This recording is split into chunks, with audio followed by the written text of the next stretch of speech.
Hi. ప్రవహించే నదుల చుట్టూనే నాగరికత వెలుస్తుంది. కానీ ఆ దేశాలకు నాగరికత ఉంది, కానీ నిత్యం ప్రవహించే జీవనదులు లేవు. ప్రపంచంలో అత్యంత నీటి కొరత ఉన్న దేశాల్లో అవి కూడా ఒకటి. అలాంటి చోట 2 వారాలుగా భీకరంగా యుద్ధం జరుగుతుంది. సామాన్యులకు ప్రాణాధారమైన నీటి ప్లాంట్లపై బాంబుల వర్షం పడుతుంది. ఈ యుద్ధం ఇలాగే కొనసాగితే ప్రజల గొంతెండి భారీ ప్రాణ నష్టం తప్పదని గల్ఫ్ దేశాలు భయపడుతున్నాయి.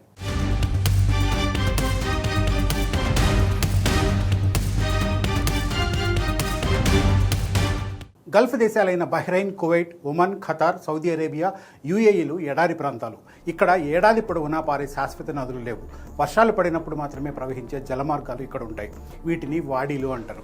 ఈ 6 దేశాల మొత్తం జనాభా 6,20,00,000కు పైనే. పెరుగుతున్న నగరాలు, పారిశ్రామిక వ్యవసాయ అవసరాల కోసం ఈ దేశాలు ప్రధానంగా భూగర్భ జలాలు, డీశాలినేషన్ ప్లాంట్లపైనే ఆధారపడతాయి. డీశాలినేషన్ ప్రక్రియ లేకపోతే ఇక్కడ తాగునీటిని, ఇతర అవసరాలకు సరిపడా నీటిని సమకూర్చుకోవడం అసాధ్యమనే చెప్పాలి. డీశాలినేషన్ కోసం ప్రధానంగా థర్మల్ డిస్టిలేషన్, రివర్స్ ఆస్మాసిస్ అనే 2 పద్ధతులను వాడతారు.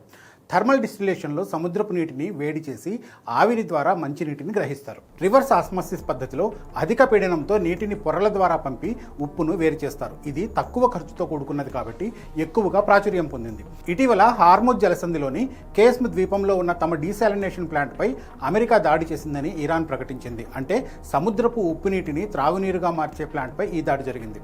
దీనివల్ల దాదాపు 30 గ్రామాలకు నీటి సరఫరా నిలిచిపోయింది.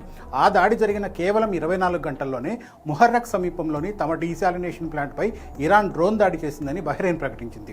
ఈ దాడులు గల్ఫ్ దేశాల నీటి భద్రతను తీవ్ర ప్రమాదంలో పడేశాయి. ప్రపంచవ్యాప్తంగా ఉత్పత్తి అయ్యే డీశాలినేటెడ్ నీటిలో 40% కేవలం ఈ గల్ఫ్ దేశాలే ఉత్పత్తి చేస్తున్నాయి. ఈ దేశాల తీర ప్రాంతాల్లో 400కు పైగా డీశాలినేషన్ ప్లాంట్లు నిరంతరం పనిచేస్తున్నాయి. 2023లో 1.9 ట్రిలియన్ గ్యాలన్ల మంచినీటిని ఉత్పత్తి చేశారు. దేశాల వారీగా నీటి సరఫరా కోసం డీశాలినేషన్పై Qatar 61%, Bahrain 59%, Kuwait 47%, UAE 41%, Oman 23%, Saudi Arabia 18% ఆధారపడుతున్నాయి. కేవలం తాగునీటి విషయానికి వస్తే పరిస్థితి మరింత తీవ్రంగా ఉంటుంది.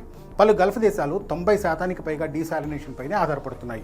ఉదాహరణకు ఖతార్ 3.2 మిలియన్ల ప్రజల కోసం 99%కి పైగా తాగునీటిని ఈ పద్ధతి ద్వారానే పొందుతోంది. అమెరికా, ఇజ్రాయెల్, ఇరాన్పై దాడులు కొనసాగిస్తున్నంత కాలం ఇరాన్ కూడా గల్ఫ్ దేశాలపై విరుచుకుపడుతూనే ఉంటుంది.